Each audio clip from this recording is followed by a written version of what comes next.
This is episode 199 of the Gold Squadron podcast. I'm your host, Dion Morales, and today I'm joined by Marcel. It feels dirty. Manzano. Yeah, I'll talk to that later. Will, defeated by a boat debate? Hagwood? The true William really won out. And Ryan the Regal Staniszewski. Apparently that's a nickname that's been given to by the candid clarinetist himself, so I must run with it. Ryan the Regal. I mean, I like it. I'm in. Sure. Some have called me the Polish Prince in the past. Nice. Well, before we dive too deep, all right, let's get into our announcements and news. Flight Club Championship, okay? Emails have been sent out for sign-up information for the championship that you qualified for. So, if you haven't checked it, if you haven't received it yet, you need to get in contact with me. But check your spam folder first. There was at least 7 people, who I said, "Did you check your spam?" And they go, "Oh." Like, come on.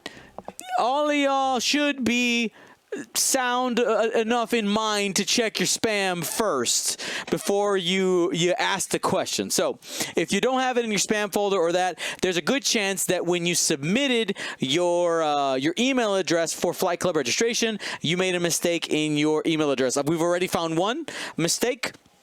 So get in contact with me if you do not have it, especially if you're in the recruit level, because that's happening in like 6 days from when we're recording right now. So get on it. If you're still pending, don't sweat that. Like, it technically doesn't matter. You're just putting in your list. I'll get to them slowly, doing them a couple, every other day is when I'm going through those. So we'll get that sorted here pretty soon. But only if you're missing the email, contact me, please. I love you. Thank you. How do we contact you? Discord, email, dmorales@goldsquadronllc.com or goldsquadronpodcast@gmail.com. Whatever you want, just do it. Just do it. All right. Well, today's podcast, of course, is brought to you by our GSP patrons. Becoming a patron makes you a part of the largest group of supporters of Gold Squadron. Remember, patrons have access to patron-only channels where today I did drop some stuff. I'll tell you that. I did drop some stuff. Keep it a secret, patrons. Keep it on the DL, okay? And remember, patrons also, depending on their level, get sent out quarterly gifts, which I'm getting ready right now. It's going to be shipping in April. Everything is in-house. Now we just got to divvy it up and get it ready to ship out to you guys. And the next wave of gifts features rack, dash, and a awesome Scimitar Squadron pilot art, as well as for that top level, we got those GSP helmet shield charge tokens. Excuse me, not shield tokens, charge tokens, which I guess you could use as shields if you want to. But anyway, go to patreon.com/Gold Squadron to become a patron today. All right, Marcel, you won a tournament over the weekend. Tell us about that. Yeah, so I guess start with the tournament. It was a Tri-City tournament. It was hosted by 312 Squadron, which is Nick, Hexiled Gaming, and the Candid Clarinetist. So I think the 3 cities were Chicago, Indianapolis. Yeah, Chicago, Buffalo, and either Indy or Michigan. Which one? Indy. Indy. There you go. Indy. So those are the 3 cities, and they put together really good event. It was 77 people. I think, I don't know how many signed up, but I know 70 people. Did you say 70. Hexiled or did you say Nickel City? Did I hear you wrong? Nickel City. Disrespect. I said it wrong. Disrespected. I said it wrong. Greg, where are you? Are you in the chat, bro? Get him. I even confused that in the. He's in the chat. He's in the chat. He's saying I'm cool with it, but he's really at home crying. He's so sad. I know. I'm sorry. I even asked. Yeah, that's my bad. And I was saying, and I thought Scott was exiled. I don't know. I don't know. I give up. Marcel's like, I just play X-Wing. I just show up and play. I just show up and talk and misread cards. So anyway, 77 people. It was a really fun event. The reason I said I felt dirty is because I flew the same thing that I flew at one of the qualifiers that did really well, which is the Procket and Marksmanship V1s. Super dirty, and I did not feel. I don't know. It just felt dirty. I felt like it felt fine the first time I flew it because I never flew it, and it hadn't really won anything at that point. But then, like right after that, like it or a version of it kept on, like the V1s kept on winning. So I felt a little weird flying it. I did lose twice in the cut to no, not in the cut, in the I went 4-2, so I barely snuck into the top cut. I lost against Marcel, who was in the final flying Supernatural Kylo and Tavson, and then I also lost to what's his name? I remember his name. He was the other top 4. He was flying a scum salad, I believe, that just really. I don't know. I always had a hard time with scum salad. Scum's got some nasty salad going on. Again, overall, really good event. Really enjoyed it. A lot of fun. Not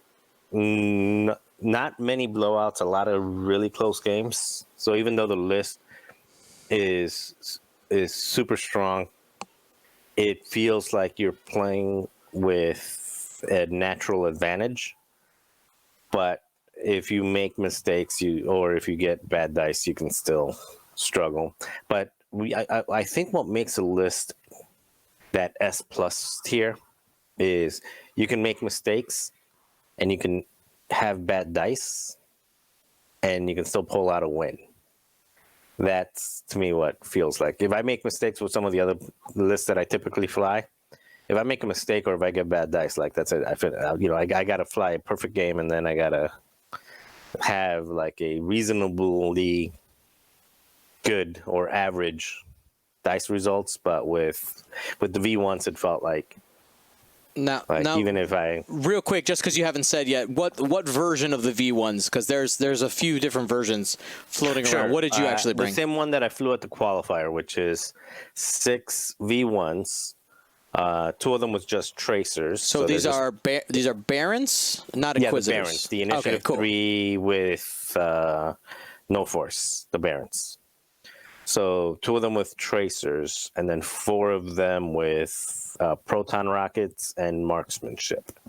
A little different than the hyperspace version, which says people have been flying it with ruthless, another 1-point upgrade. But I think marksmanship is better because crits can completely turn a game around, and you're giving out punishment. And you're not really taking damage in return. So, and the crits ended up making a huge difference. I'm a huge fan of marksmanship. I think any list that can take marksmanship should probably take it if you have enough of them. It's an undervalued card, even on aces. Like if you have a ship that you only got 1 point, just throw it on there. I flew it with the 4 A-wings when I was flying it. Just getting a panic pilot at the wrong moment, a weapon's disabled, anything like that. Just any crit is money in this game, especially when you're flying against like 2 or 3 ships.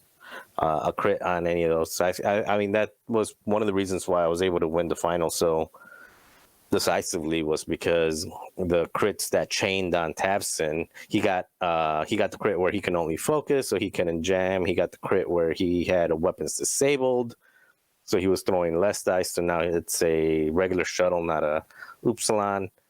So those crits really came in handy in that game and in a lot of other games as well. So yeah, very fun event, and I'm excited.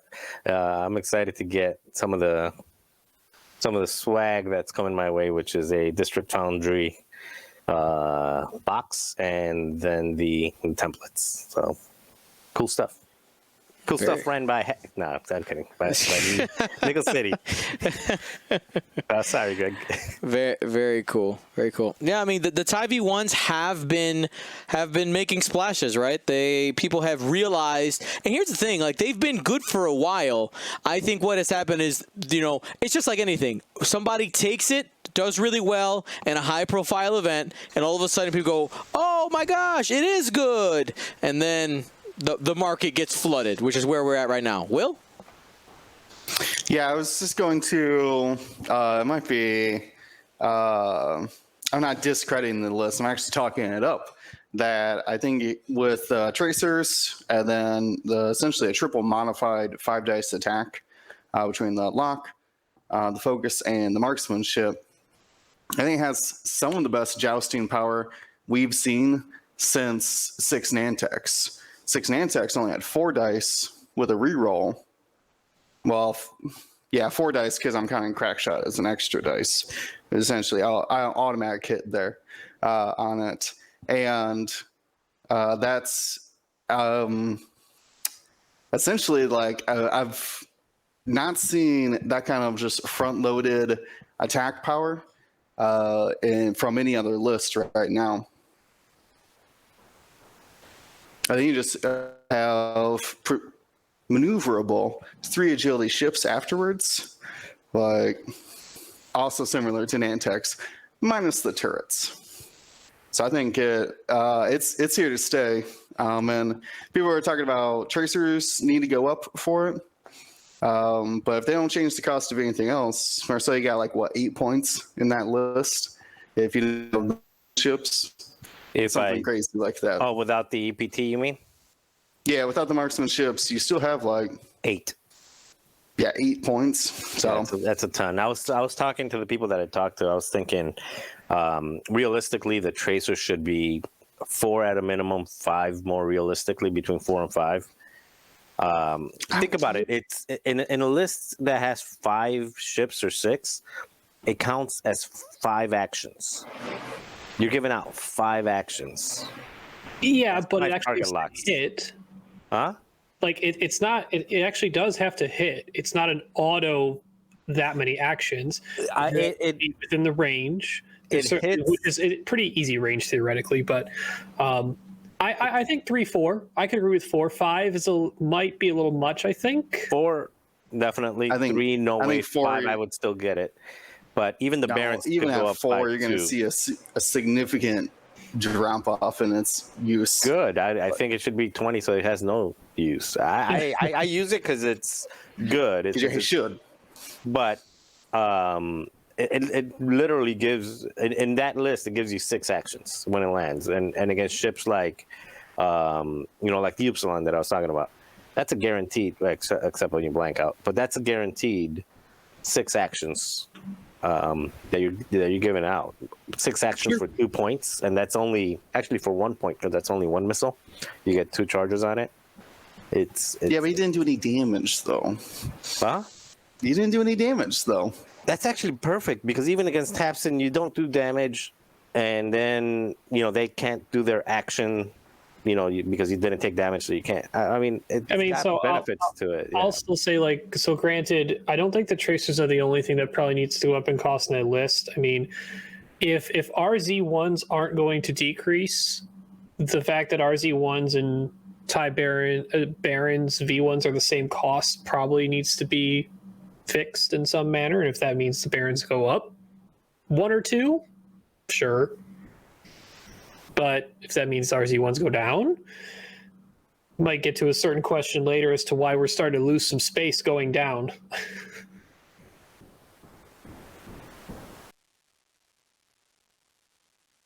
Sorry. One of the other things about the TIE V1s is the maneuverability, right?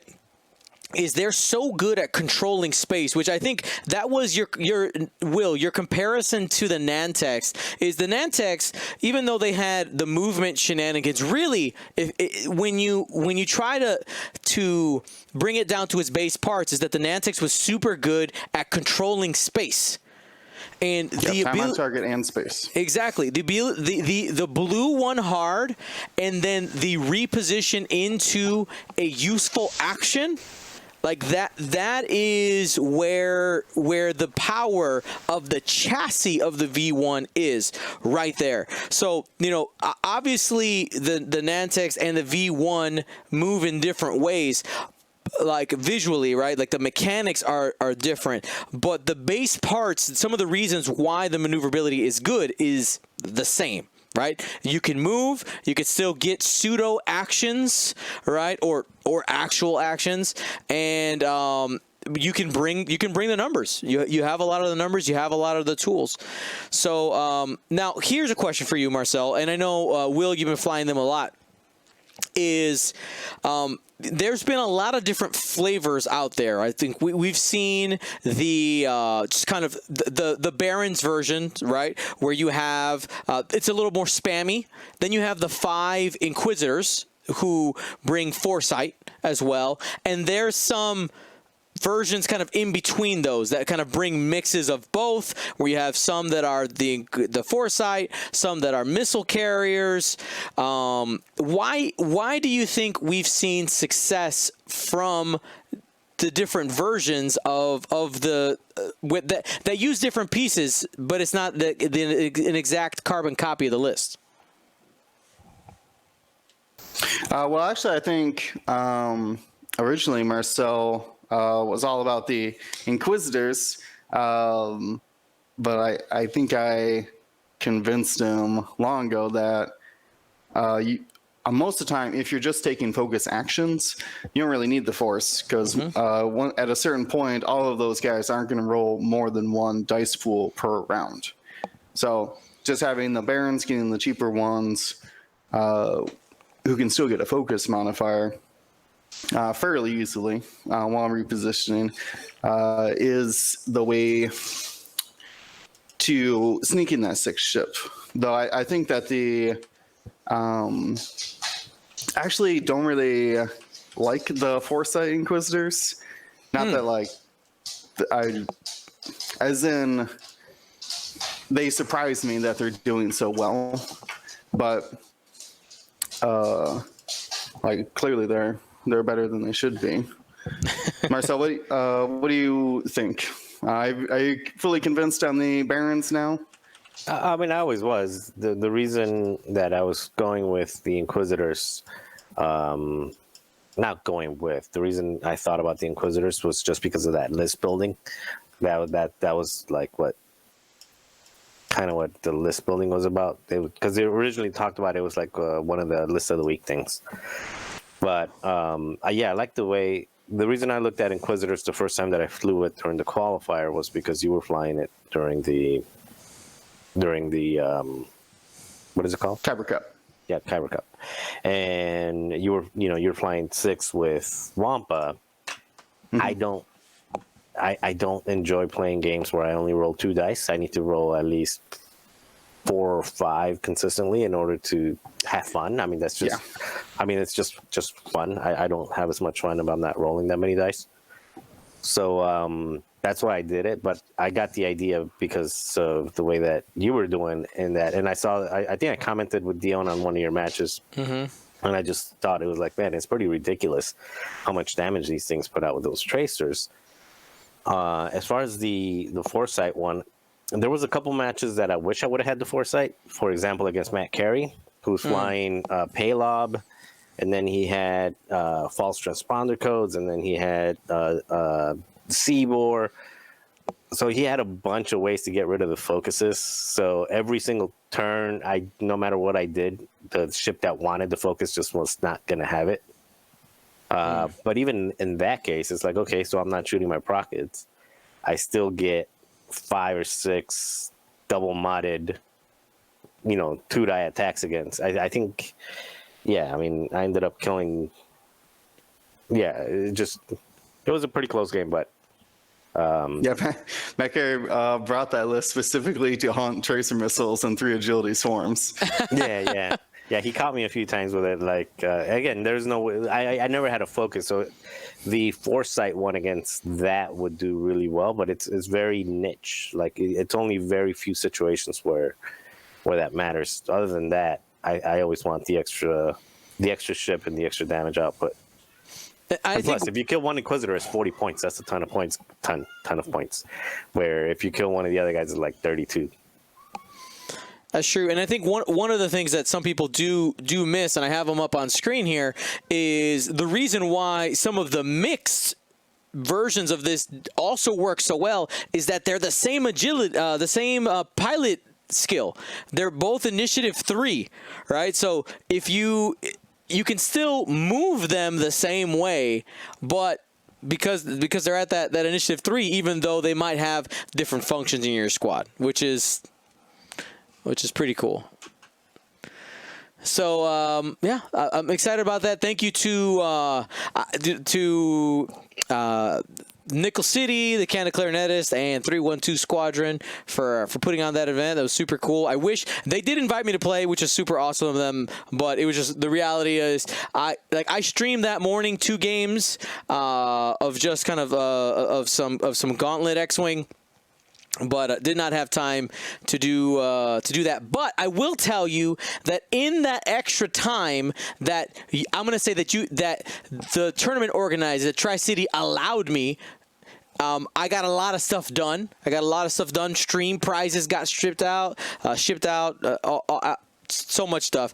And then at the end, just so that I see that the Candid Clarinetist is in the chat, as well as Nickel City, and I did talk to Nick earlier. He's 312 Squadron. People were asking, well, why did you raid Nickel City and not the Candid Clarinetist? We made it random, okay? We made it completely random. We basically took 3 cards, we shuffled them in the deck, and Nickel City was the one on top. So no haterade, okay? I love you all. That's how we chose to do the raid. But anyway, super great Tri-City tournament, and next weekend we start the recruit championships for Flight Club. Now that's our transition here.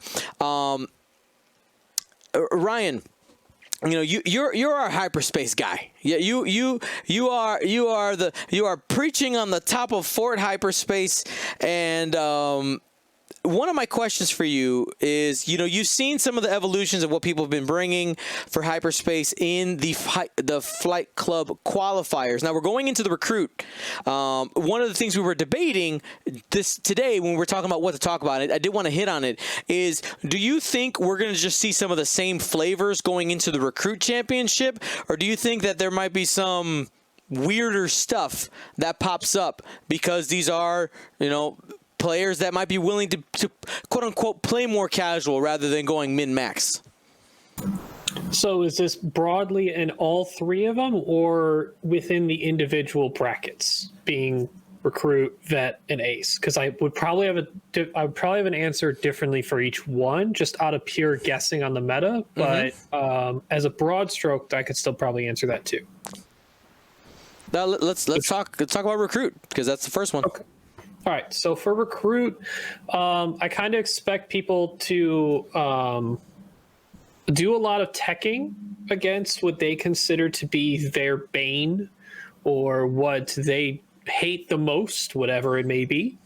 I would always recommend, it's not really a solid strategy to tech super hard against something, because there's a chance you just don't face it. And you might face it once, and sure, you'll beat it once really bad, but you might also lose unnecessarily to a bunch of other lists because you went so hard into teching into something that you just hate a lot.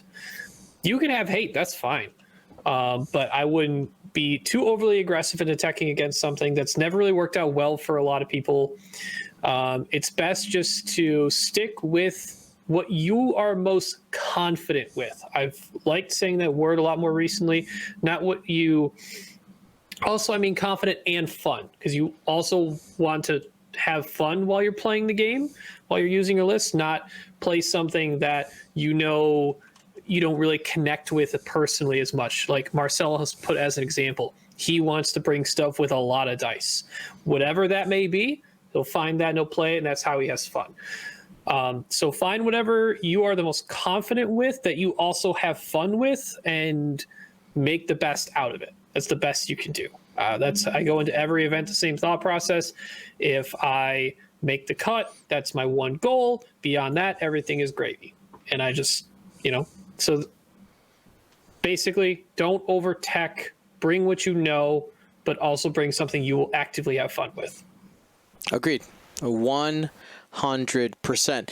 And I'm excited to see what next Monday we'll be talking about what we get out of that hyperspace event. I'm really excited to give the recruit players their opportunity, give them the stage, baby. Let's see what we get. I'm excited. Now, that's all we're talking about that for today. I want to spend the majority of our time on you, our audience.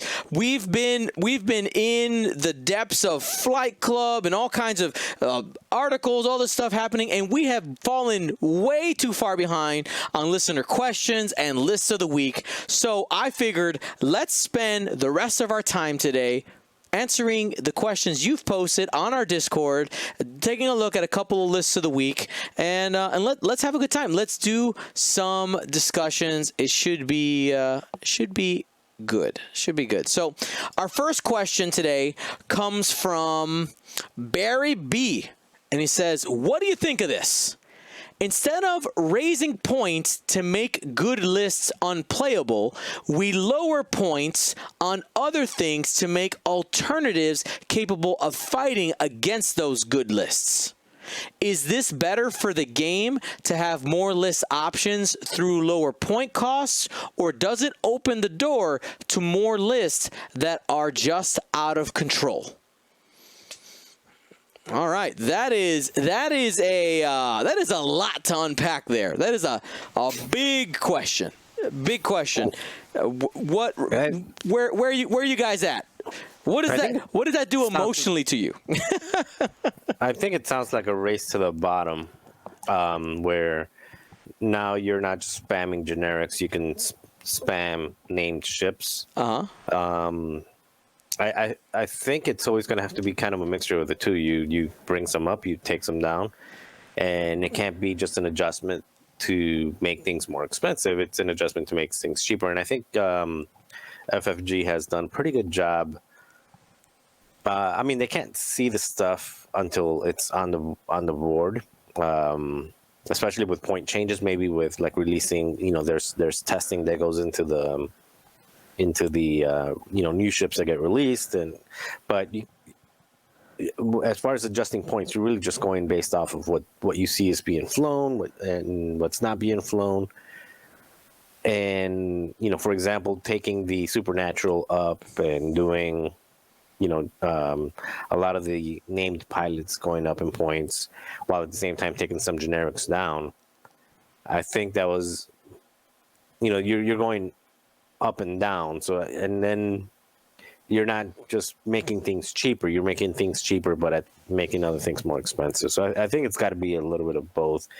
And I like I like the idea of making heavier changes up to make them unplayable, then heavier changes down to where you might break something, aka Nantex.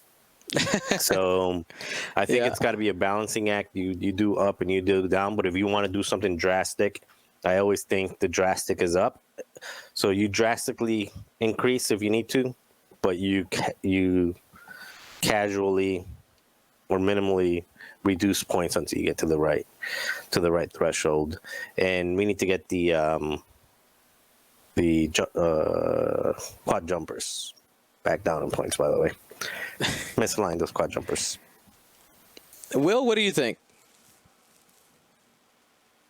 It's a delicate balance, as always. I think that there is a gap right now between like the low end generics, the mid tiers, and like the high initiative pilots. And essentially, like, unless your mid initiative named pilot has an outstanding ability, I'm looking at like Fifth Brother, Jess, Pamba, things like that. Rose is a good example. Unless you have an outstanding ability, you really need to choose whether you're going generics or the high initiative. I wish that there was a better balance between that, and I've always thought that the mid tiers should actually go up because they're getting higher initiative and an ability, but we see that they're really not much better than some of the low, like spamming the lowest generics. So I think that as far as the question of lowering points to make other alternatives good, I think we've seen those kind of subtle counters trickle in, things like false transponder codes, taking out important tokens for ships, things like a Sloan Decimator's Reinforce, right? And like Vader's Target Lock as well. We've pretty much seen those two dominant ships just drop off of the meta because one card exists. And I think that if you begin to analyze it deeper, you'll see that there are these kind of even alternatives. I guess they're more of like hard counters that will keep these more oppressive lists from coming down. But that kind of only helps in a general meta and not really my list versus yours. You know what I mean? So it's always hard to say. I'm not a professional game designer, so I don't really know what is always the best to do in that. I do think that I'm essentially dancing around because I don't want to steal Ryan's answer for this, and so I'll always pass it over to him because I'm sure he's got a more cohesive answer. Oh, okay.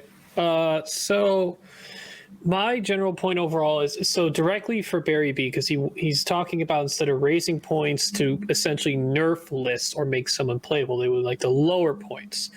So that process has been done quite a bit the past at least two, maybe 3 points changes, especially to generics as we've seen, making them much more prevalent in spammy or salad-based squadrons. Problem is right now we're close to riding that line of we can't go much further down because we only have so many points left at the bottom of the pool right now. We're getting to like ground level right now where some stuff just ends up evening out and it ends up creating situations like I've talked about before, with like the TIE V1 Barons being the same cost as the RZ1 A-Wing generics, and we can see clearly at this point the V1 is just straight better. That doesn't mean you can't play the RZ1s. If you're a Rebel player, enjoy your A-Wings. If you're an Empire player, enjoy what you want. But if you're someone who's multi-faction and you don't care what you play, you just want the best thing out there, why would you ever play RZ1s instead of Barons? If you're playing a similar style list, you're like, I want to bring a lot of fast ships with prockets and the ability to do cool focus plus repositional things, Barons are going to be the choice every single time. So I actually think we might, I think points updates going forward may really need to, I wouldn't say completely revamp, but there's a lot more space in the higher points than there are lower. I could even see a slight shift to where everything kind of gets bumped up a bit in cost, but creates more space. It might end up with less ship counts per list, which if people know me know that's something that like I might not look forward to because I like a lot of ships in my list. But if it ends up creating a much more balanced points distribution, I'd be interested in seeing what that would look like. Just because right now we have we got more room towards the ceiling than we do towards the floor. That's the only issue with continually making things cheaper right now. They just start comparing other things to other things that are close to the same cost, and then you're just sitting there like, well, why would I ever take this one thing over the other? Right. So kind of, I want to explore your idea. So you're thinking like as a as a base concept, like, all right, everything, like the ceiling is still 200, but everything goes up 10 points. So now you're forced to make different. I know I'm just throwing out 10 as a number, but by raising everything, you're forced into making different decisions, right? Is that the concept you're thinking of? I mean, so theoretically, you raise everything 10, but then, I mean, so going with the style, you could raise everything 10, but then like shift things a bit so that so that more ships have different costs from each other, or they actually show the different value without keeping every, because if the TIE V1s, say in a knee-jerk reaction, go up, I don't know, 5 points, like that's probably too much. They weren't that effective. Like they have been that expensive before in the past, and they were never played. Granted, there was different metas with different ships running around. So, but I think just pilots at generic levels or lower levels, especially even in the talent versions or the higher initiative ones, even with no talents, like those aspects probably need to be separated further. Or if there's some initiatives like the TIE Academy and the Obsidian, that's just one initiative. I don't even know if that should cost a point right now. But yeah, I think it does cost a point or two, but I don't know if it should. Right. So I want to echo what Smikey said in our chat as a possible solution about not increasing the point cost, or excuse me, not increasing the point limit, but changing how that limit functions. Essentially, he says double all the points so that we play 400 point lists. So that would make it the cheapest ship instead of 2244. So that way, essentially, you have those half point increments in there. So it'd only be worth like half a point more. To pay that'd be a full revamp, kind of doing it all over. But the nice thing is that they just need to update the rules reference if they ever want to do that, right? Yeah, it's just a PDF, right? Right. They just update the PDF to say, all right, everything's 400 points, and we've updated all the points to reflect that. Right.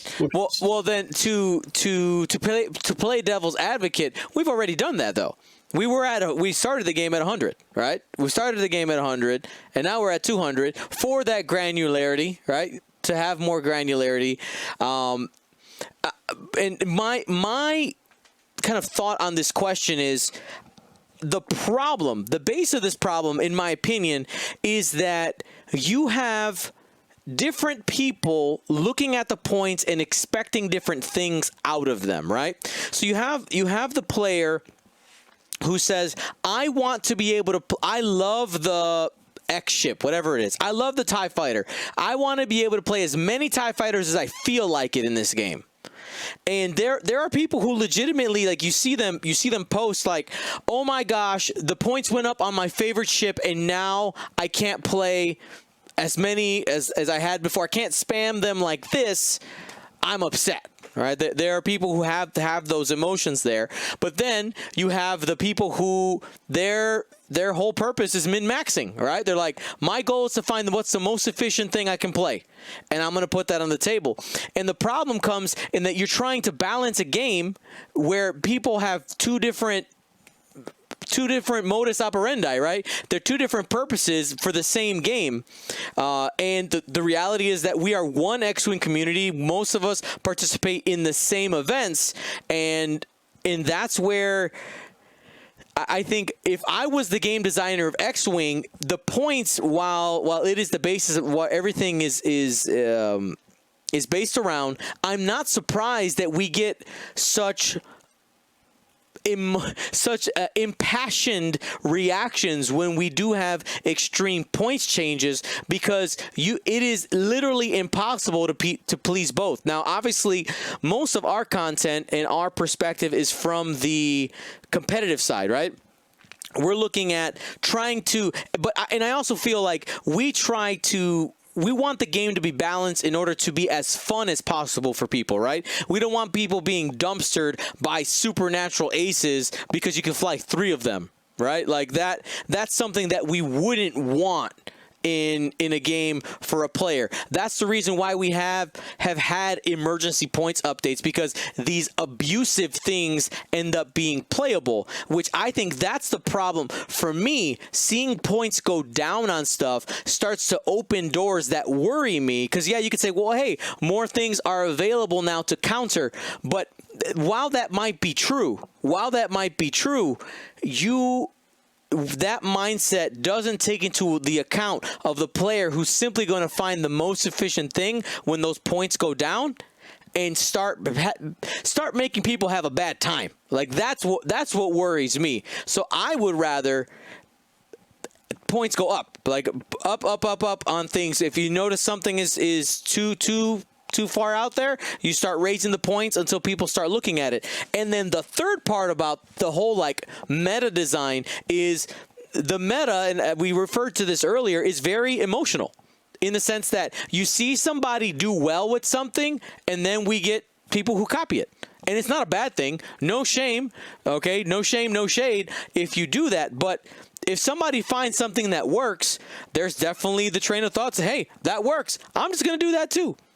That's fine. Like, I'm not a list builder. I've said that many times. Like, I enjoy making lists, but I know I'm not good at it. So I'm like, hey, well, it's a great list. I may tweak something, or I might take exactly what it is and say, hey, I know it works. Why am I going to reinvent the wheel? But to get to your point, Barry, I think depending on how you perceive points and their purpose, and I think you're going to have to choose which problem do you want to deal with. Is the problem you're going to create, oh, this has become too restrictive, or is the problem too many things are now allowed to exist?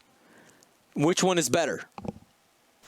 I'm going to throw one more thing out there on Sure. this one. Yeah, go for it. Which is right now I'm not fine. I like less ships personally, but once we get back to playing in person, I genuinely hope that the points just go up and up and up and up, because we are getting spoiled by flying 4, 5, 6. Oh, absolutely. Ship, Yep. bumping, moving. I mean, you literally move is flip dial, press button, flip dial, press button, flip dial, press button. And then even things like lining up a bullseye when you have, you have 5 ships around, and you're lining up a bullseye to shoot past 2 ships. I mean, you guys got to remember like marking a ship, because the ships are up, so you can't check. So you got to mark like 3 ships and then put it to the side. Then you try to get Marcel, we're out of game shape, man. We're out of game shape. I'm just saying, the truth. if we keep lowering the points, where I'm going with the points is, if you keep lowering the points, you're going to end up with a lot of, with people with 6, 7, 8 ship lists in tournaments. It's fine for the people like in Separatists who want to fly the Separatist Swarm, because that's basically what they're built for. But like Imperial, Rebel, things like that, if you have a majority of 6, 7, 8 ship lists, and then they're mostly all relying on bullseyes and those type of effects as well, you're going to end up with 75-minute games that go 6, 7 turns max, and that's just not going to be a lot of fun. I mean, I can see some of the games that have been played in the last few weeks that you get maybe 11, 12 turns in a real match. You'll end up with like 5 or 6 turns, that low of a turn, because you have swarm on swarm, all meshed up, and shooting with bullseyes and other triggers.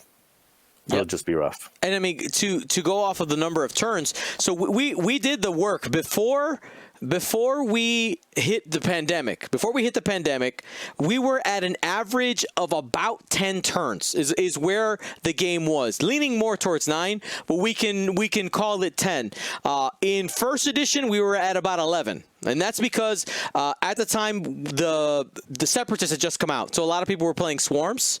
A lot of people were playing the droid swarms, so the number had gone down a bit. Right now with TTS, definitely 100%. We are at, I would say, your average number of turns for a game is about 14. 14 to 15 is about where people are sitting right now. It's gonna go down. It's gonna go down for sure. And I'm excited. I know we were chatting today for when we can get together and do something like a GSP showdown.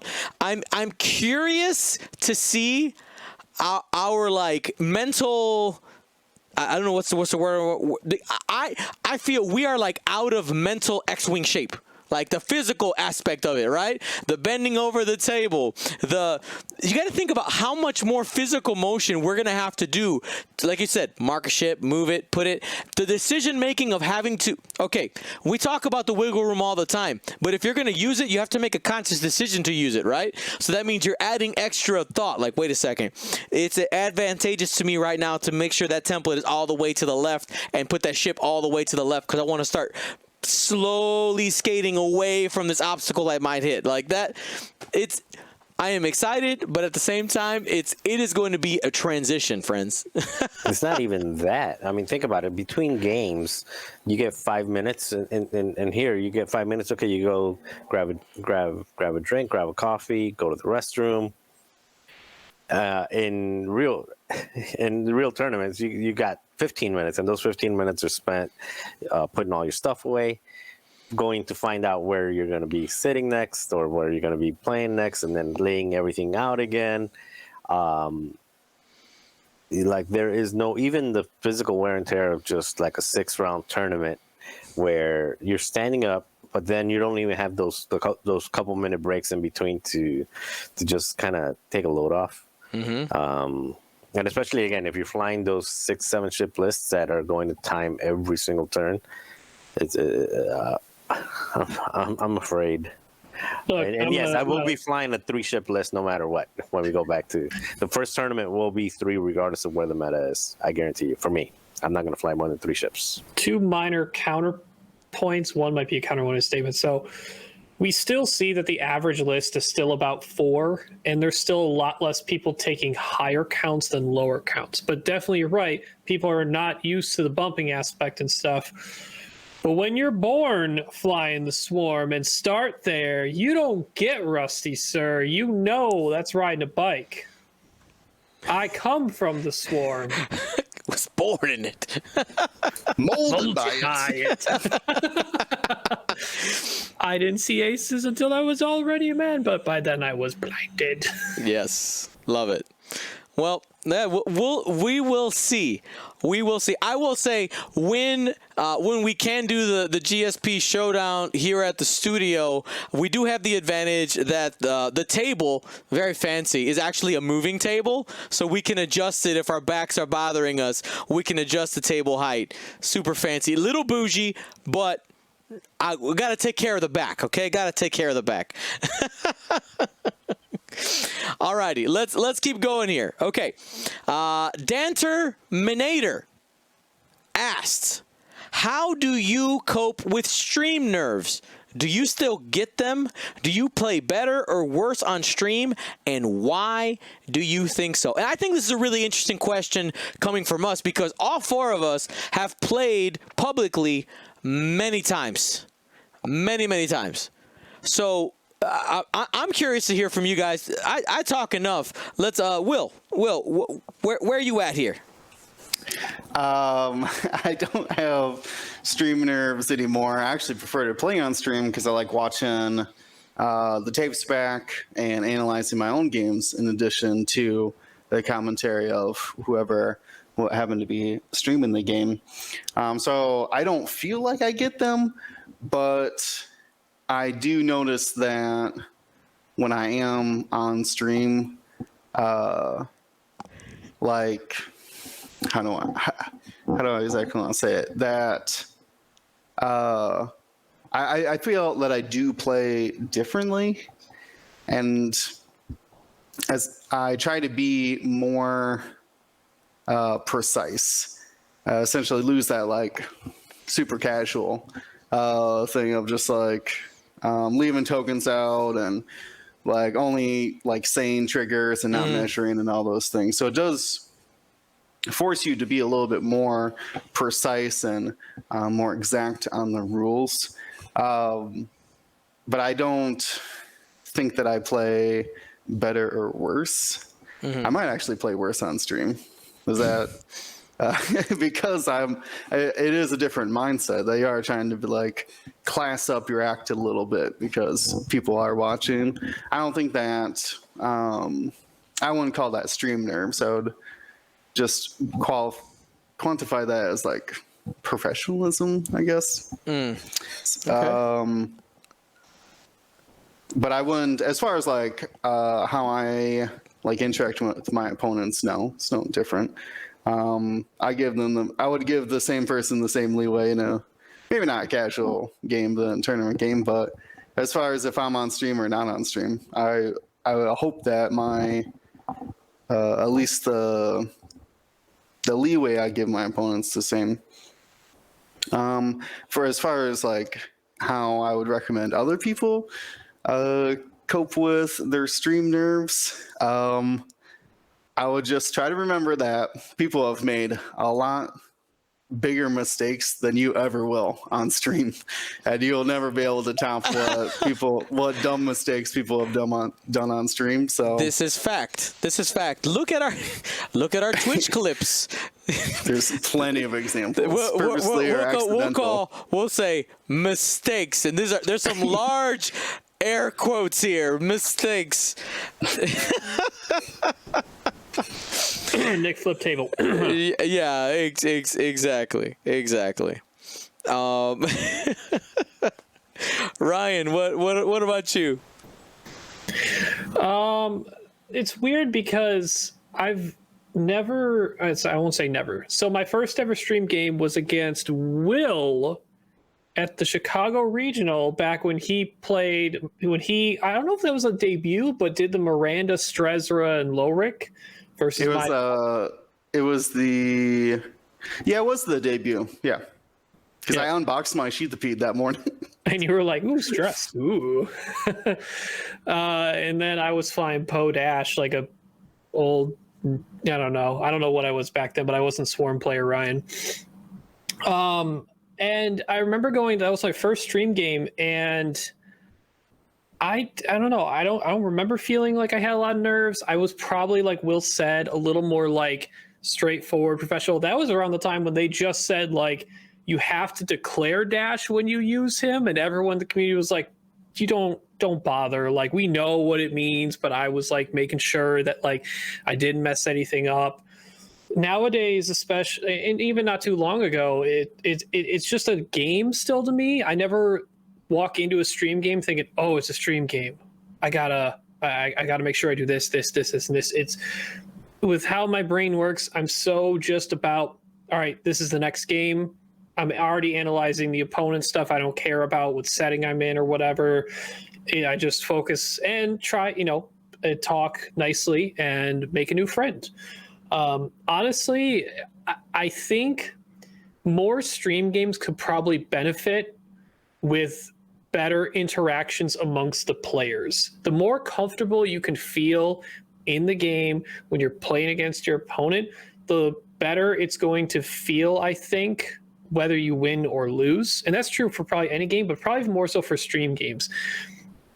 If you as a player feel like you might have stream nerves, honestly, be open with your opponent. Maybe they have stream nerves too. You don't even have to say you have nerves about it, but like just start talking so you can be more comfortable about the situation in general and just help each other out, right? Help each other, be more comfortable on stream by just having discussions, whether it's directly about the game or just kind of like, hey, how you doing? Where you from? How long you been playing the game? To kind of just start out the game and whatnot.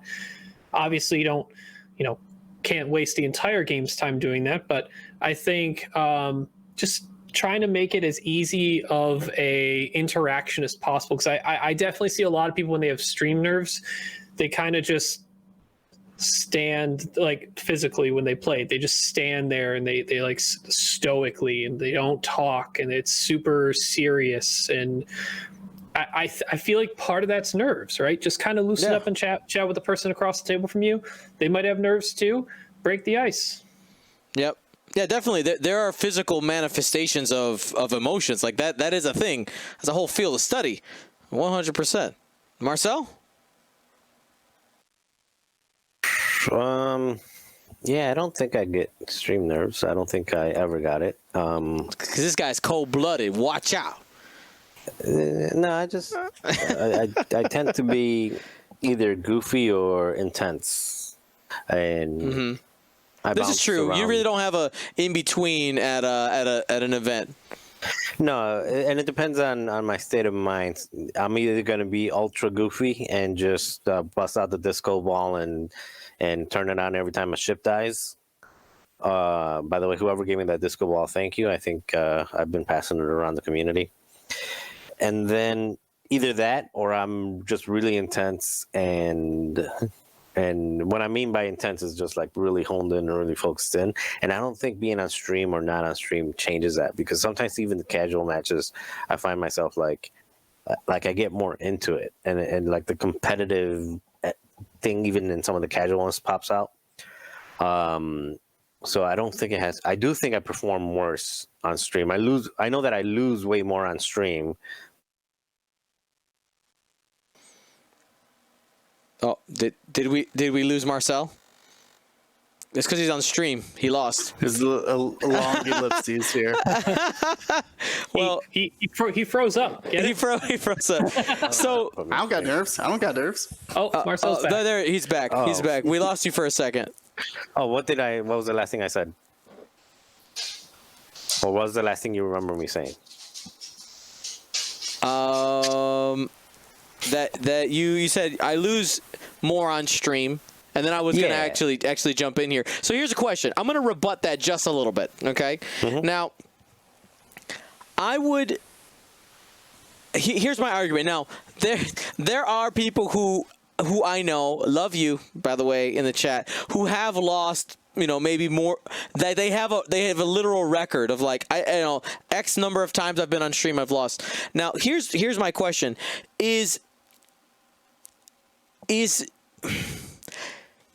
the comparison of somebody saying I always lose on stream or I lose more often on stream an unfair comparison? Mostly because this is the way and this is. How do I want to say this?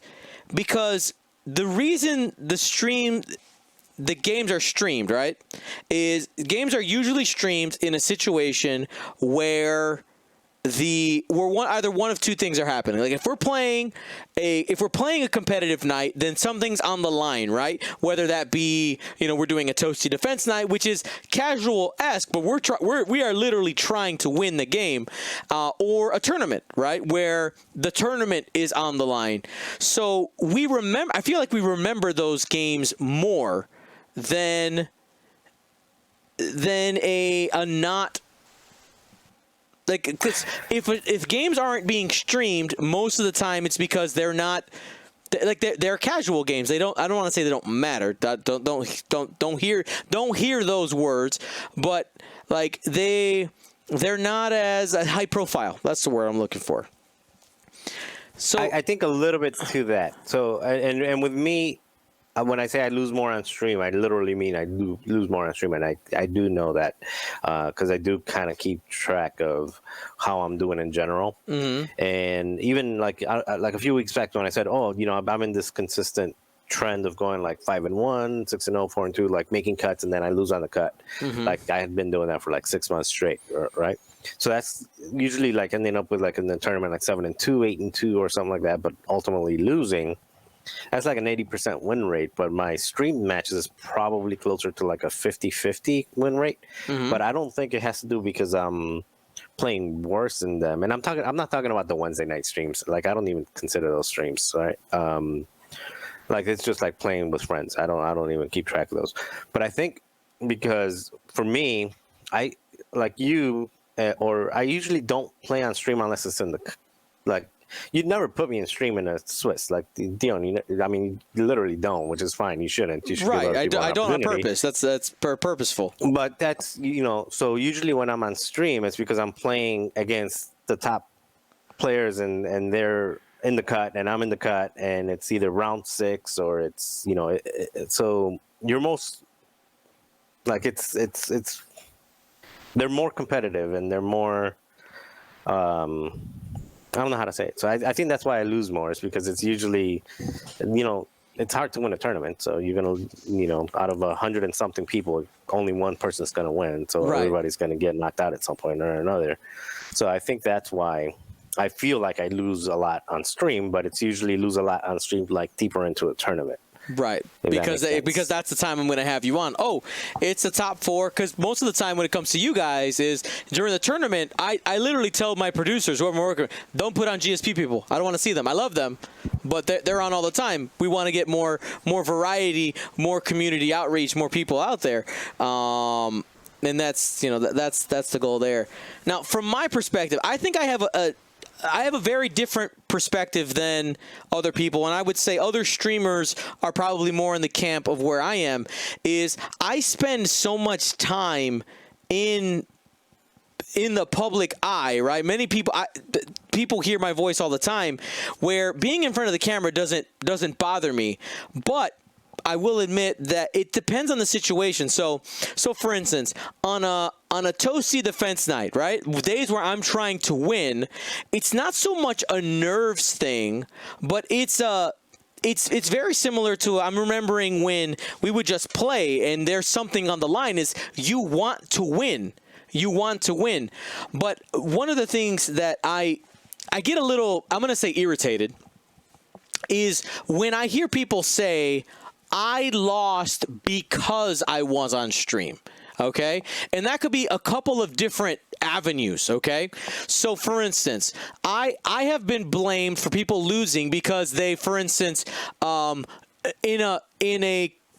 let's rewind. I've said many times in my commentary that during your not streamed X-Wing games, you have probably made hundreds of mistakes. You and your opponents missed triggers, all the things. So many mistakes. If there was a camera on every X-Wing table in a tournament, oh my goodness, I could... if I had a penny for everyone, I'd be a rich man. Rich man. Now, I have been blamed for losses like, oh, Dion saw that we missed this mandatory trigger, and because of that, my opponent was able to win the game. Like, that has literally been a line of thinking. I lost because I was on stream because the rules were followed. I think that's the most ridiculous one, okay? I know, Ryan's like, excuse me? Just to get the hell out of here. Sorry. Language-wise. I'm sorry. Victor, He didn't play you the do game it. Don't, Victor. He didn't play the game right, and they caught it, but I lost because of it, so now I'm mad. Like, did you play the game right? Right. What? Right? So that's the first one. Now, the second one, when it comes to decision making. Now, in let's call it a normal Swiss game. Let's say it's early on in the cut, in Swiss, rounds 1, 2, or 3, very early on, where a single loss isn't a death sentence if you're trying to win a tournament. That is where I think the most variable with stream nerves is, I'm going to say, acceptable. When it comes to, you've never maybe been on stream before, you're maybe a less experienced player, and you are likely spending mental resources wondering things like, what is Dion thinking? What are they going to say in commentary? What are they saying in Twitch chat? And in the end, and this is to anybody who ever plays on my stream, is you shouldn't care. I know that you're going to care, but you shouldn't care. Because understand, when I'm streaming, right? When I'm streaming, I am there. I have two functions. First, to make sure that the game is played cleanly, right? We do the best to make sure things are played cleanly. But second, I'm there to entertain the chat. But what we're not there is, I am not there saying that you're, oh my God, you're terrible at the game, all this. People who are part of our community, and even when we have new commentators in, I talk to them and say, listen, we can't just go saying, hey, oh my God, this person's so bad. No, because I said it many times, every decision that happens on a table happened because if, there's that sequence. If I am correct on what my opponent is doing, I look like a god. And if I'm wrong, I could possibly look like an idiot. All right? But we don't ever... There's so many decisions that are made in an X-Wing game that it's it's really hard for people to remember all the good decisions that they made. We remember the bad or the extreme. And that includes the dice. And this is the third time. I see Marcel tagging me in the chat. Is, of course, what are the moments you remember the time where you blanked out on stream, but you don't ever talk about the times where you rolled average or above average and everything was fine, right? Now, when you roll something like, triple evades over and over and over again, and something like that happens, we're all going to remember that. But it's, as humans, we ignore the middle, we ignore the average. It just doesn't, in our minds, it's so often that it just kind of rubs off there. So do I get stream nerves anymore? Not really. I mean, I make sure that I'm similar to what Ryan and Will are talking about earlier, is I make sure that I'm trying to play as clean as possible. And I do get upset when I miss triggers and stuff. Like, it's not stream nerves. It's like me being upset with myself. Like, why am I missing this? Like, I get upset with myself in that sense. And you guys have seen that. I've been very open about that. As for playing worse or better, for myself, it's like not applicable. Mostly because I do it so often. I say it's pretty even, but I would say that if you're nervous about being called on stream, Mike, I would say unless you have medical grade anxiety, which is a thing, okay, I honestly say just go for it. Deal with it. Go for it, because you will never get used to it if you don't do it, right? And the reality is, this is one thing I've said for a long time. If you enjoy watching streams, you consume the content, you are part of the viewing public, and you refuse to be on stream, that is hypocritical. Okay? In my opinion. I think it is, and I know it's a strong word, but like if you use it, you watch it, you enjoy it, you got to be a part of it when it is your turn. That's how it works. Because if everybody's like, I get stream nerves, I don't want to play, the videos disappear. All right, that's that. So I got another thought on it. It circles back around to what Ryan said about hyperspace and having confidence in the list that you're flying. I think if they are having stream nerves, the list you're flying, you may not be as confident with. And that's, I don't think that's a bad thing, but like having those stream nerves may show you that might not be the list for you, that you can't fly it perfectly, and that you are missing triggers with it. That's true. Yeah, when you're in a high pressure situation, you find your base real quick, right? You can start realizing, all right, all this stuff is above right now with the level of stress. And in a normal tournament, there's going to be stress. You want to win the game. You're going to find where that level is, right? Like, I know for myself, if I'm trying to play in a tournament, I either need to have very few ships that have upgrades that I know by heart, or we're gonna take more ships with less upgrades, and that like middle ground, like the 4-ship with like having like 3 or 4 upgrades each, it just doesn't work for me. It's too much for me. But that's like right in Marcel's wheelhouse, right? Like Marcel loves having those 3-4 ship lists that have shenanigans out there. So it's you have to learn yourself, and I think that's the when you dilute this, it's not diluted. When you try to find the core of this question, is you need to find yourself. What works for you? I love these questions. We're getting deep today. We're getting deep. All right, we got another one. We got more here. Garrus909 asks, so how does the GSP guys think of casual versus, he says, hard play? If you're I'm going to say competitive, okay? Or competitive play. If you're a competitive player, how do you do competitive play without downplaying a lesser skilled opponent?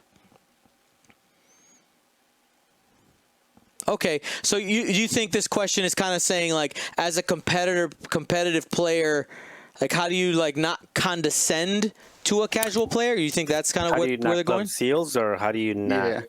make And it be that's- known, or make it like more comfortable as you're doing so? I'm not sure. That's not my question. I think I think that's it. It happens a lot when you're like introducing somebody to the game, right? And like, oh well, these are two even lists. We should both have a good shot at beating each other. Except for this list, I've flown 10 times, and you don't even know the rules of the game yet. And that's I think that's what they're talking about of how do you play casually without purposely downplaying your own skill. And I think what I like to do in like pickup games, so I want to play a game, but like I don't want to fly like a tournament list or anything. I literally go out and find or have a memory of a list that I saw and I would like to fly, and I try it out. Like I was flying the Chewbacca, Snap, and Kira list after I saw it make the cut. Not that I don't think the cut made it a good list. Obviously, the person flying it knew what they were doing with it. I didn't fly it very well. But like taking those, what I do is I take a list outside of my normal wheelhouse and try something interesting that I have never flown before. And that's how I kind of put me in, maybe not a lesser skilled opponent, but someone who we're trying to have a fun casual game with. And so they can learn and I can learn these lists as well. Yep, and I think with the clubbing seals, because actually Garrus is in the chat right now.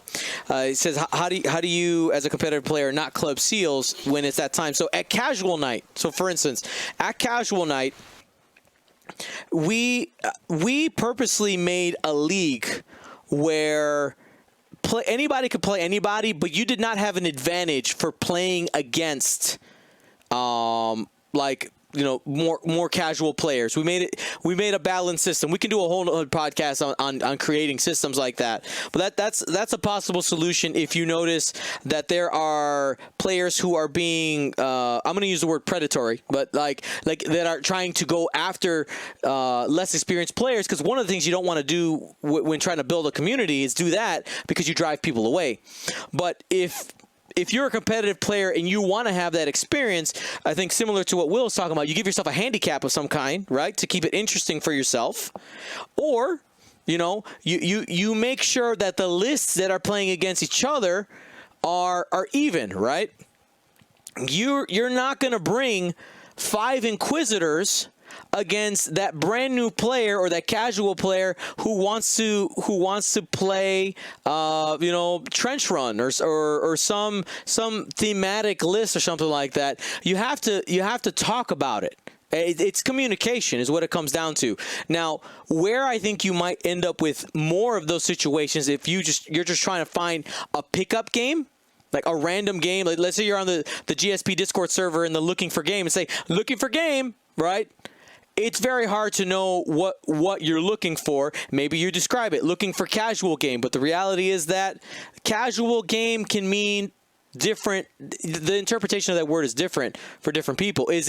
Are we just playing is casual equal pickup game, but I can bring my meta list, or are we bringing thematic things? And there's, again, this problem is where the Flight Club Championship idea came from, was how do we put people on an even playing field? And here we go. Garrus in the chat says, I'm a reasonably good player. We have newer players in our club, and I don't want to play weaker versus them, but I don't want to play 200-0. So here's the thing. I think it would be a mistake to play badly. I think you need to turn down the power of your lists and use your play to teach them. Now, here's my teacher coming out in me just a little bit.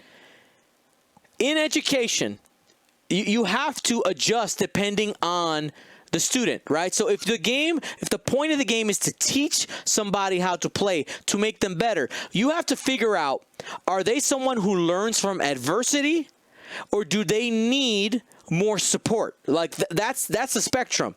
Okay? Like me, I'm hard-headed. I like to learn by losing, okay? And I'm okay with that. I'm okay with I've said it many times. I lost a ton of games. So many games before I lost one, but I was having fun the whole time. But I know people who they need those wins along the way to give them the motivation. The let the Wookiee win or let the rookie win approach. It is completely dependent from person to person. You have to learn that person. And the reality is you're not going to know until you spend time with them and you observe them. I know that sounds really strange, but even in our local club, when we were in person, I was very conscious of observing people's interactions and how they reacted with each other. And like I know I can pull out all the stops when I play against Marcel. Like I can really play competitively. But there are players in our crew where it's like, hey, you know, I am going to take more risks that are unnecessary in this game because, you know, this is a little more casual player. I'm gonna be more willing to joust and just not really care what happens here because I want to give them experience. It is really a person-to-person thing. It is really a person-to-person thing. For me, what I do both in person and in, you know, when I do a pickup game on Discord, I typically, hey, William, I see you got the matching cups there, buddy.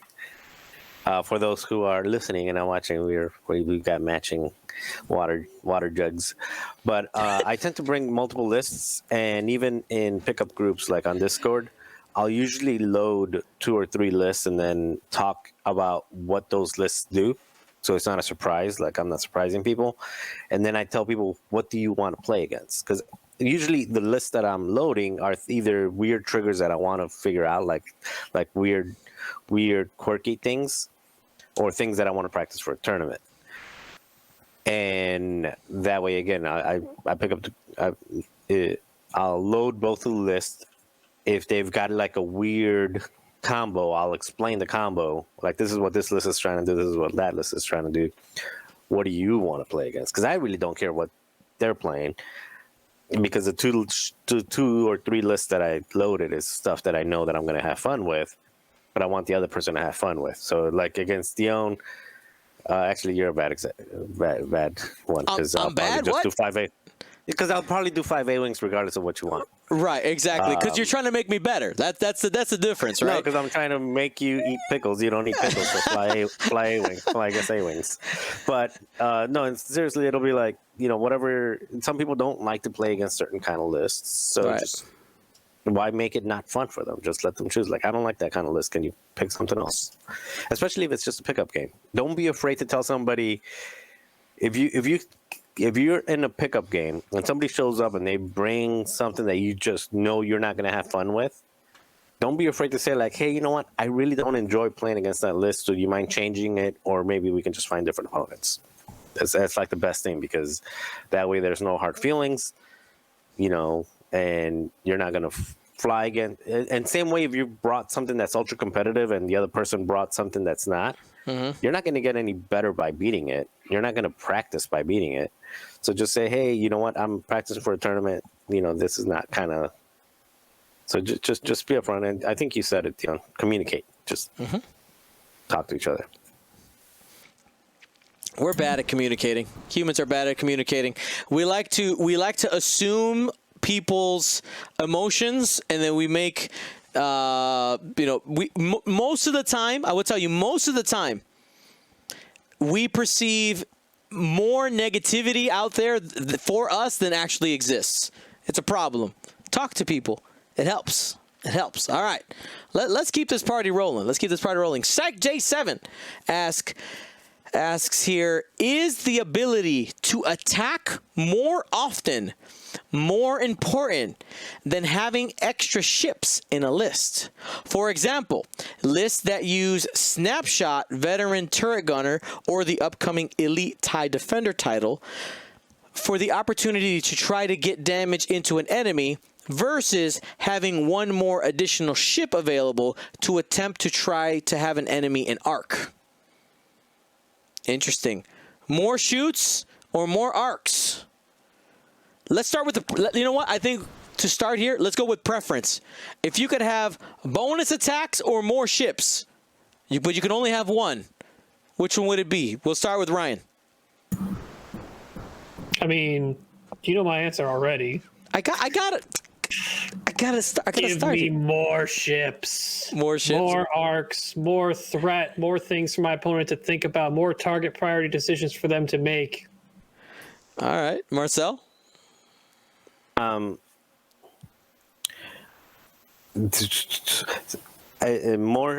So the question is more ships or double attacks. The correct answer is more ships, but my answer is not more ships or more attacks. It's double modded, more dice attacks. So less attacks, double modded, that hit harder. I would choose that. If you let's use veteran turret gunner as an example, right? Like I would rather spend the points from veteran turret gunner away. I would rather spend the points to get an additional die and double mod it, or just simply double mod a 3-die attack. I don't really care about double modding 2-die attacks. You want to get at least 3 or more. So that would be my answer: is finding a way to either double mod it or getting extra dice with a single mod in there. Okay, Will. It's literally what I was gonna say. I was like, I'd rather have more accurate attacks than just more of them. But if between the two, I would definitely have more ships. I do think that sometimes you spend a lot of points for things like snapshot or veteran turret gunner. I think veteran turret gunner really feels bad when you're spending like 8, 9, 10. I think it's up to like 12 points or 11 points on small bases right now. No? I think on small bases is pretty expensive. Still. More expensive than I would pay for to just shoot. What is it, Ryan? I was surprised. Small ship is 11 points. Yeah, 11 points, double digits. And most of the time with that on a small ship, you're like shooting the Y-Wings primary 2-dice attack. And I want to spend 12 points for an unmodified 2-dice attack. I would rather spend 22 points and just have another ship who can take its own modifier for that. So I think that, I'm thinking it was 8-Bit Deity, took the words out of my mouth. Double tapping's less effective because mods are generally limited. Your extra attack most likely won't be heavily modified. And at that point, if you are trying to modify both attacks, you're spending a lot of points for them. So it essentially, I think it has a diminished returns. That's why Zam is so broken. Oh, because you get bonus attacks. Because you get bonus attacks and You get mods and bonus attacks. Yeah. Yeah, it sets up the mod first and then does the bonus attack. You know, I think the reason why, though, people are attracted to things like veteran turret gunner and the upcoming elite tie is what it does create is it raises the ceiling of possibilities, which this is that more on the casual, like waiting for that cool combo to go off. Because, man, when you have an unmodified, like 2 attacks, you got a bonus attack that turn, and you roll like 4 hits, and you go 4 hits again on your boat, like it feels so good. There's that rush because you got the natties, and it feels nice. Now, strategically, you guys are 100% correct. Mods are usually going to be the answer, or in Ryan's case, like now, Ryan, you talk about more ships. You are when I see somebody who prefers more ships to more attacks, which even Marcel and Will didn't say more attacks anyway, right? They said they went. I said A or B. They both went C. But anyway, with the more ships, you are kind of especially with the ships that you do, you are kind of creating the same issue, right? You're creating a C option a lot of times, because really the more ships, what they're doing is, you talked about your opponent needing more decisions. It's you can create blocking opportunities, mods that are shareable within a certain squad because you have more of them, being able to double down, those type of things. In reality, it's more ships, but it's more ships for the advantage of tactics rather than I just so happen to have more arcs. Like, it's more than just it's beyond the +1 arc a lot of times in a list, because from my understanding of watching you play, I don't usually see you play like 8 vanilla ships that have no abilities or extra toys. They got to have some type of toys in there to make the multiple ships do something for you, right? Maybe sometimes.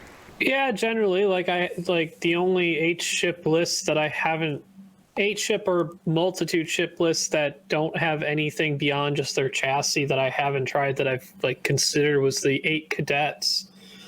Just because it's 8 TIFOs, and I don't know what I would do with it, but I can build pretty big walls with them or areas of no-go zones. But they don't they're just relying on the average, attack dice and defense dice that they have. But I think so. I agree mostly with your point. When you mentioned still adding another arc means I can more reliably build kill boxes in successive turns as the game goes on, with more ships that I have that ends up adding more threat in the long run, both in the beginning for the initial strike and as the game goes on, because it's another arc that provides another attack, which means more dice are rolled, which means there's a chance more damage goes through. I do look towards lists that bring tools that can help me against certain enemies or matchups or whatever it may be. But there are even some, I like to mix things up just because every opponent will have a different opinion as to what they believe their priority target is. Not only for my benefit of having mixed arms so that I can have different tools to adjust for different matchups, so that I know what I need to do with certain ships when they see something across the board. But then my opponent needs to make that same analysis back on me to then try and decide, okay, they have this and 2 of these and 2 of those, and I got to figure out what thing I need to try and kill first. And that also varies depending on board position, what I allow them to shoot at, or what they boost in or reposition to shoot at, whatever it may be. They're making conscious decisions to go after certain things, and they could be right or they could be wrong. In the game state, it could be a situation where in the beginning of the game, the correct choice was always going to be ship B. But maybe because how the first engagement rolled out, the correct decision was actually ship A, even though ship B in the long run should be what should be going to get off the board. Kind of like I flew for a bit, Hollow and 5 other first order things, whatever it may be, or 4 other first order things. Hollow's the thing you want to kill first, or try to get off the board as soon as possible. That's not always a viable thing that's going to happen. So analyzing what you can actually take out, target, prioritize, and then it's on me as the player using that list to make the decisions as difficult as possible with positioning, limiting how many of your ships can get one of my ships in combined shots, and then making trades that benefit me more than them if I can. So I just think lists with more ships have better opportunities to cause my opponents to make lesser decisions than they probably should, or cause as much havoc as possible in the scrum because I'm building walls of ships that they have to try and fly through. Very cool. All right, these are great questions. Let us know in the chat, in the description, in the comment section down below. Do you guys prefer when we take more time for questions like this? It's always great to get you guys feedback, and I know we like answering the questions. We get into some nice debates here. All right. So let's do a couple of lists of the week. Now, we're going to do it a little different than we've done in the past. We got 2 lists here, and I figured, guys, let's work on this together. Let's try to. I think people might be entertained by having us argue just a little bit. I will read it, and then chaos ensues. All right. Let's do it. Let's go ahead and move on over here. All righty. Marcel, what's the name of our person here? Who do we have here? Yeah. That is a top one. Critical Caleb. Critical Caleb. All right. So Critical Caleb says, I was looking at hyperspace for Republic Aces, and is it a lost cause or is there something here?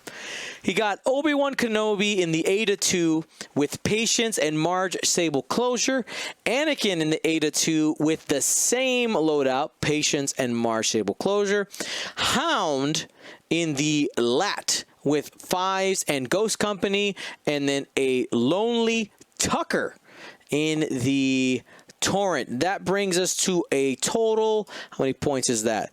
That's a total of 196 points for us to play with. So jump in first. Who has their first emotional thoughts? Because I will say one of the first things I look at this, it seems real uneven. Like it just doesn't feel like it sits well. Something's wrong here. So I think what he's trying to do is get the March Sable with, probably fly over a gas cloud and do it, and then pull the strain with Hound. I think that's probably where it's headed.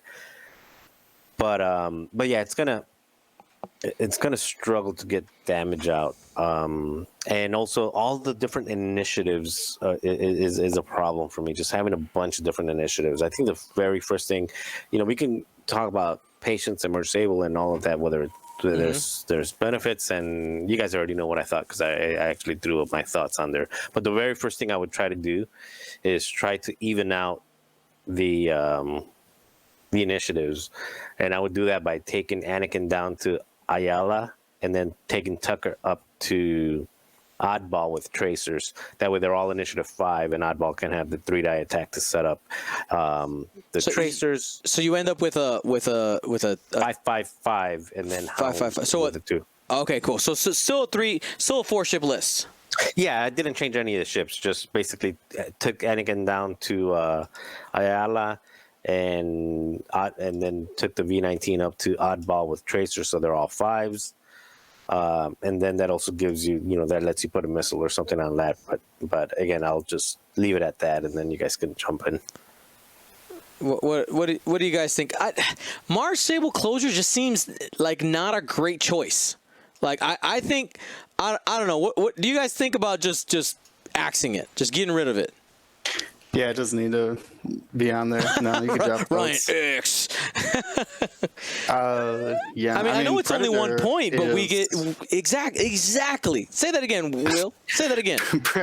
The value of Predator on these ADAs is so good. It makes that lining up the bullseye 3-dice gun that much better, and it's sometimes then worth when you have to say barrel roll where you don't have to get to your focus, but you get an extra die and a reroll in addition to that.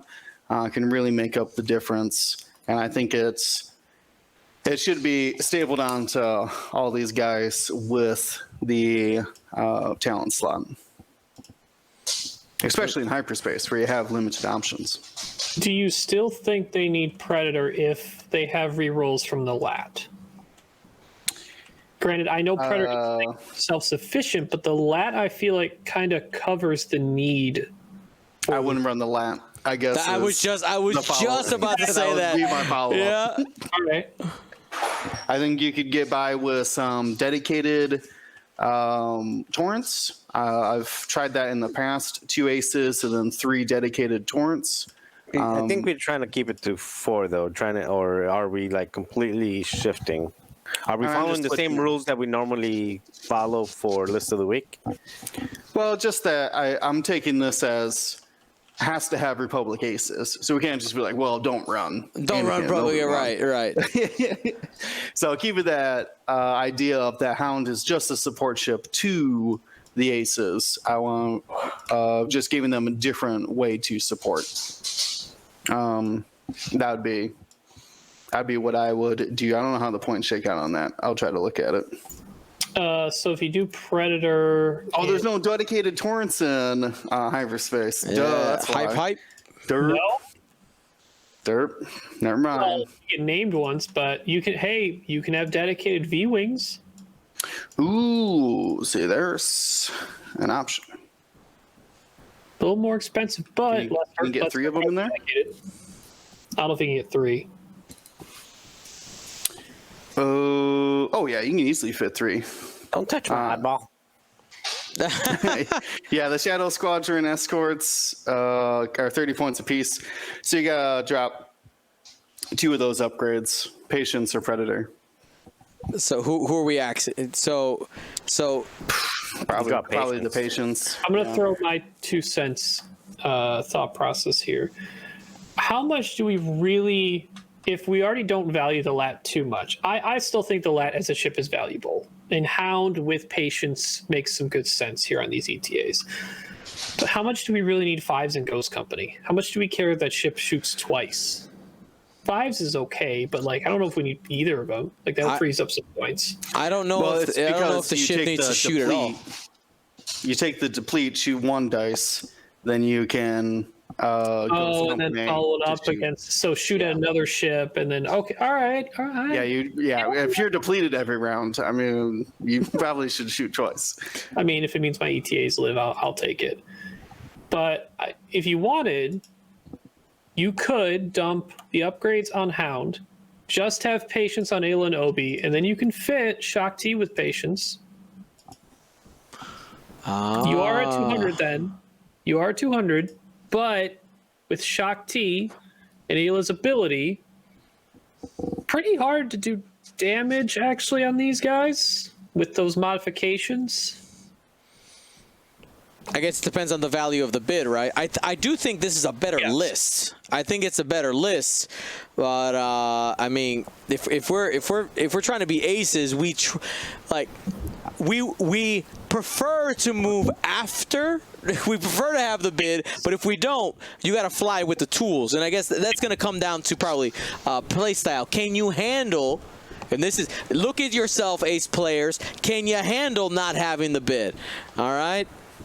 Can you handle it? I think you could live without Patience on Obi. He has 3 force. It's a little more manageable. I think Shock T definitely needs Patience. Ayla Secura, if you need a bid, really, you could. But are we, if we're going back to what Will was thinking, are we dumping Hound and keeping like Obi Ayla, or go back to even Obi Anakin? How about this? If we're just looking for mods, okay, we just Predator and go to an arc or something. I was just gonna say that you just take out Hound.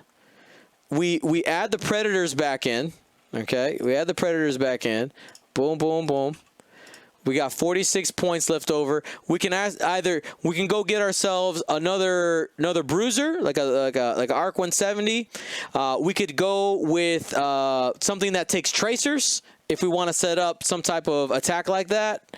I kind of like the 104th. You get a 4-point bid. What do you guys think of this?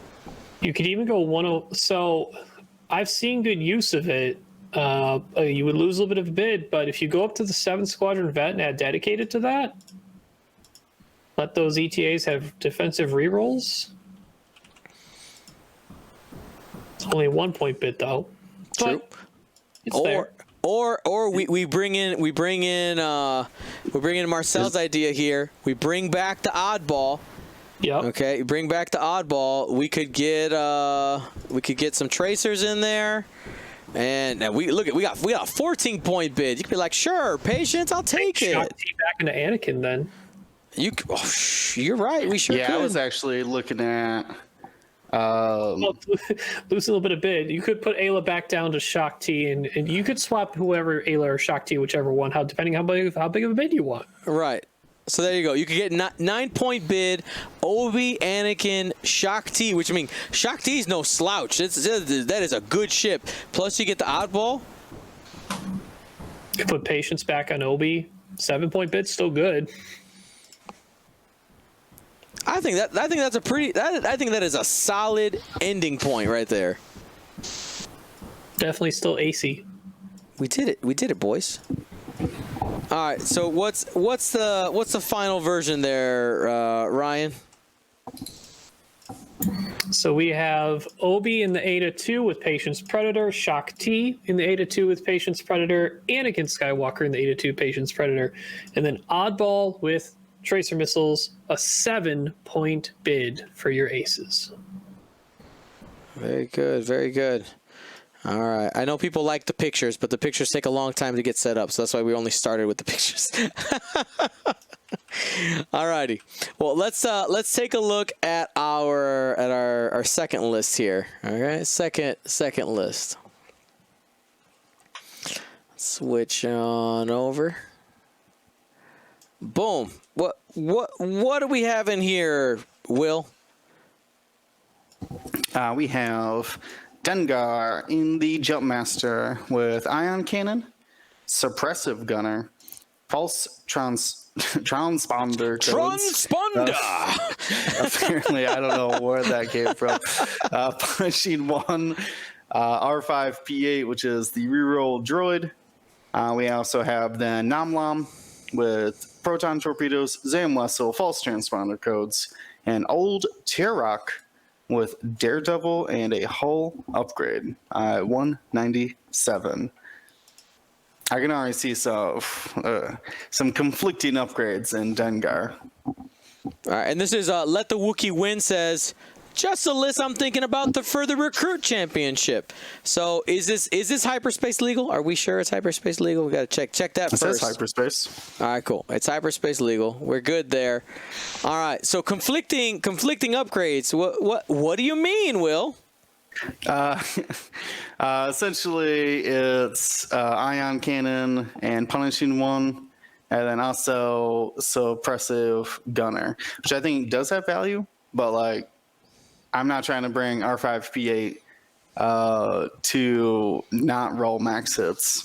Mm-hmm. But you don't always have the focus token, so I'll give you that. It's an expensive upgrade, to say the least. Do we have enough play here to get a proton torpedo on Dengar? Very much. Right? Like I think that's the first thing I'm looking for. I was going a different direction. Ultra Rock doesn't need anything. That's for starters. Like Ultra Rock just doesn't need any points. So here's a good question. Do you keep false transponder codes if you have a Punishing 1 Dengar? I feel like you want to swap that to a Contraband if you have R5P8. Better turnarounds, keep your arc forward. Does that make sense? Mm-hmm. That's a possibility. Mm-hmm. What road were you thinking about, Will? I slimmed up the Dengar, dropped the Ion Cannon and the Suppressive Gunner for now, and then I just upgraded the 5 health Old Terrock up to Fen Rao then. Oh. And I still have 11 points. Actually, that's after I changed out Contraband too.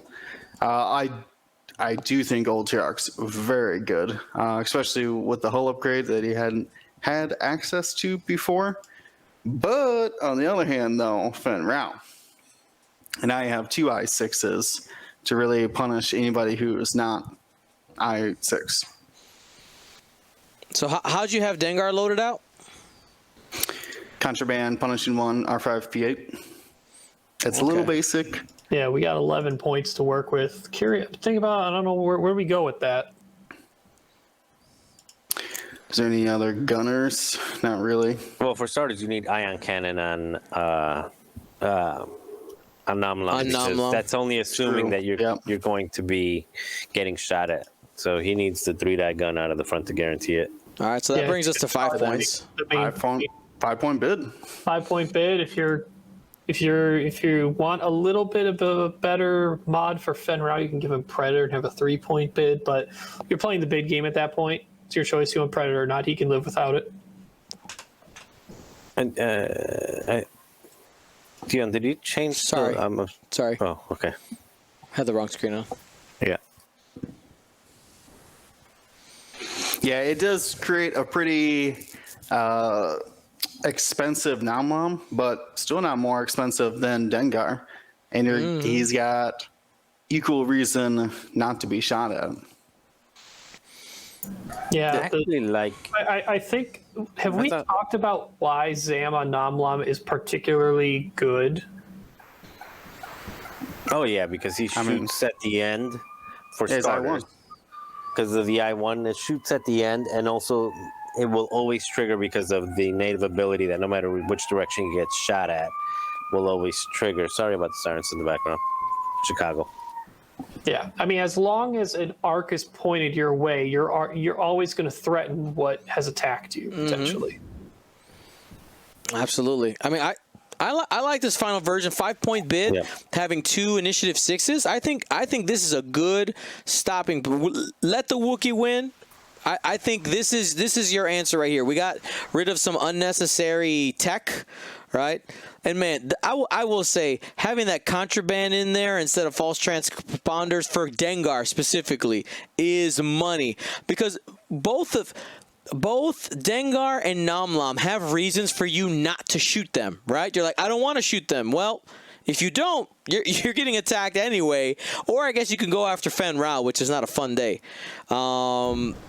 Yeah. Wookiee, let the Wookiee win is in our chat. And, hey, there he goes. He was nervous about the tracers on Dengar. The false transponder codes is only going to stop one tracer. Yep. And even if you can stop the one that matters, like they're bringing plenty of shots. Your best bet, I bet it's not hyperspace though, is it? I would say a hotshot co-pilot would be an option, but it's not hyperspace legal.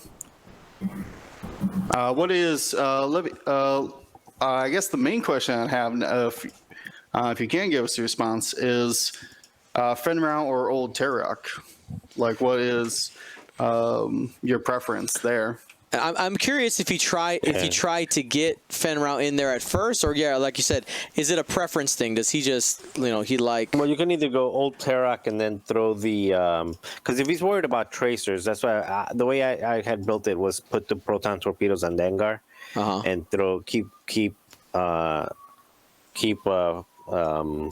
what's his name on there, because that way you can also basically Old Terok's ability clears that focus away so that he don't get the tracer.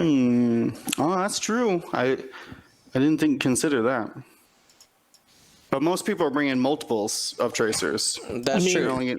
Completely going the other route, thinking about so if you're concerned about the tracer and you're using things like false transponder codes and Old Terok to get rid of those focuses, you could go, Marcel mentioned the proton torpedo Dengar false transponder and Zam crew route, axe Namlam completely, and have Old Terok and Fen and the proton torpedo Dengar with Zam crew and false transponder routes. Could go 2 Fang. Yeah. And then at that point you're going 5-6-6. That's a pretty good 2 6s and a 5. That's a pretty decent alpha. Is that what you posted, Marcel? Was the 2? No, things? I posted just basically what we had, but just swapping out Old Terok for Fenrau and just throwing a proton torpedo on Dengar. So it was almost. My concern is as soon as you drop back to Old T, you have so many points left, and I feel like one of the ships needs to change, and Namlam either becomes way too expensive, because if you're concerned about the tracers, a large base ship is already going to get caught by a lot of any swarms in general. Granted, Namlam could be a good disruptor because you could actually take first player and move and block up the space of the swarms, which is still good too. But depends on what you're most concerned about. Again, way earlier on in the show, I mentioned don't over-tech yourself. I don't think we're over-teching either way.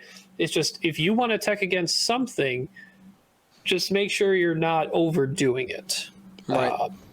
So it depends on how you want to go. You could do Fen, Old T, and a Proton Torpedo, Zam, Wessel, False Transponder, Dengar, or what we've had up, which is the Nom Lam, Dengar, and Fen. I think this version is the most balanced version. It gives you 3 solid pieces that can all punch hard, and I mean you have bonus attacks on 2 ships. You have tools to play against both aces because you're high initiative, but also against swarms because you get multiple shots. Yeah, and you know what else? A tracer can't shoot if a tracer is dead. Bam. That's a lot of That's true. So Fen around in there to kill it. Or at least make them spend the focus defensively, right? So, and I will say, with the bid that you have with the Dengar Fen, and on top of Nom Lam, who with Zam Crew makes other aces really sad too. So not only do you potentially have a bid with your I6s a little bit, you also have an I1 disruptor of space that we know Nom Lam is, but also because of Zam saying, all right, if you shoot me, I'm gonna get a lock on you. I'm going to shoot you with a proton torpedo. Yeah. So, like, no ace is really safe to even shoot a Nom Lam unless you're out of arc. But if you're out of arc and Nom Lam, you just got to punish him with Dengar or Fen. That's true. All right. So let's go ahead. Let's read this final version right here. We'll let the Wookiee win home with this one. What do we got there, Marcel? Taking the mute. We've got Dengar with Contraband Cybernetics, Punishing 1 Title, and R5P8. Fen Rao, just naked. You could throw Predator in there, but then you're at 197. Nom Lam with Proton Torpedoes, Zam, Wessel, False Transponder Codes, and Ion Cannon. I like this list, actually. I'm going to probably put it on the table. It is cool to see what fun stuff we find along the way. All right, everybody. Well, hopefully you enjoyed this episode of Gold Squadron Podcast. I know everybody's asking, Dion, what are you going to do for 200? What are you going to do for 200? I was telling the boys before we even started, we might just skip 200, go straight to 201. Too much expectations here, okay? This is what I'll give you. This is what I will give you, okay? For episode 200, I will give you the dates for the Galactic Championship, okay? That will be my gift to you guys.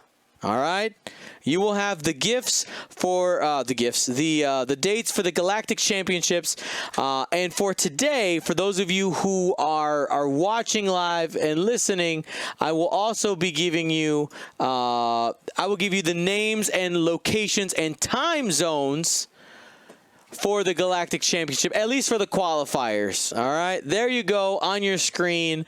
The planets are Moncala, Bespin, Lamu, Dagobah, Jeddah, Tatooine, Hoth, and Scarif. Those cities correspond with Atlanta, Georgia, Brisbane, Australia, Buenos Aires, Argentina, Dublin, Ireland, Denver, Colorado, Cape Town, South Africa, Vancouver, Canada, and Berlin, Germany. Those are the time zones there. So, hopefully you guys are pumped about it. I know I am. I also left a little tease right there with that bottom line. I know the gents above know exactly what they're seeing, but you at home have no idea what it is, which is fantastic. It's the best kind of tease. Those that it's like if you know, like it's super obvious, but if you don't, you know nothing. It's great. So, super excited for that. I will, at minimum, that's what you get for episode 200. Just to be honest, we got a lot of stuff going on here, and I would love to throw you guys a carnival and everything like that, but I can't promise you that. But we'll try to do something cool. We'll try to do something. But at minimum, you just get another awesome episode of Gold Squadron Podcast. All right? So, let's have a good night, everybody. Thank you so much. You guys got any shout-outs before we go? I know you guys have been out and about. You guys got anything before we close this thing down? No? I'd like to shout out a group of players from the state of Minnesota that thought it would be a good idea to pick a fight with the state of Michigan. No, what? And we are going to show up and prove that the mighty Mitten is mightier than the lowly Minnesota. Our lakes are great lakes. Just because you have a lot of lakes, none of them are great. All right. So we'll be showing Minnesota why Michigan has a better X-Wing group of players. The battle of the M's, huh? All right. Watch out. Watch out. Well, I don't think we can end any stronger than these two states going to war, apparently. Guys, stay smart, stay safe, and you know what? You know, this is part of life. I would, if I were you, take a look at the CDC website. They actually did recently update some recommendations for people who are fully vaccinated, and it made me super hype. I know as soon as I saw it, I sent it to the boys and was just like, guys, possibilities on the horizon. Take a look for yourself. This isn't a medical podcast, but I would suggest going to cdc.gov and reading up a little bit. Anyway, stay smart, stay safe. Gold Squadron out.